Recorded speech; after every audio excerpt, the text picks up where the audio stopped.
Bonjour les crazy amis, nous voici à l'épisode 2 de la fabrication d'un nid avec l'humidification de celui-ci. Je vous présenterai deux systèmes, un pour nid horizontal et l'autre pour vertical.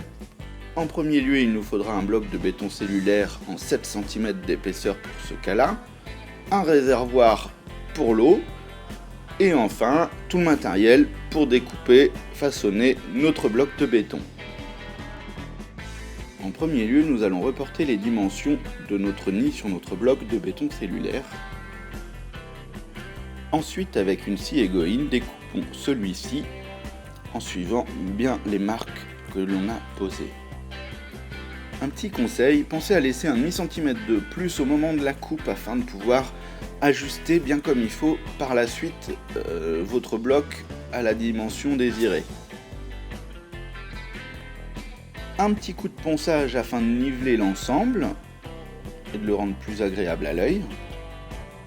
Nous pouvons maintenant reporter les dimensions de notre vitre ainsi que celles de notre réservoir d'humidification.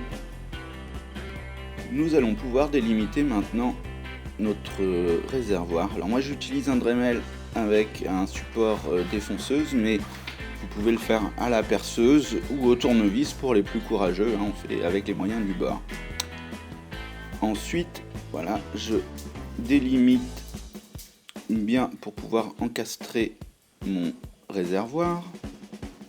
Petite retouche, car le fond est un peu long par rapport au fond de la boîte incurvée.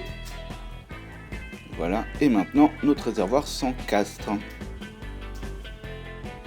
Afin d'augmenter la capillarité de notre mèche, nous allons la diviser en plusieurs parties.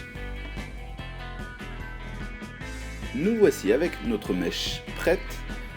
Maintenant, un petit test. Passons au système d'humidification d'un nid vertical avec réservoir sur le dessus. Alors j'ai au préalablement bien déterminé la dimension de mon réservoir et sa profondeur.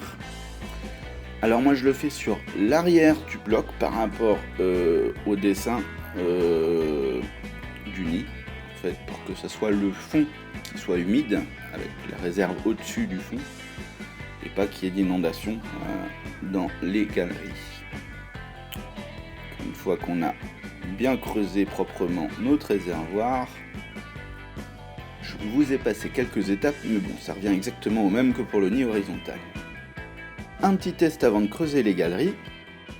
Nous voici avec deux systèmes d'humidification prêts. Merci les amis de m'avoir suivi pour cet épisode 2 de la fabrication d'un nid. A bientôt pour l'épisode 3 qui sera sur les galeries, salles et finitions.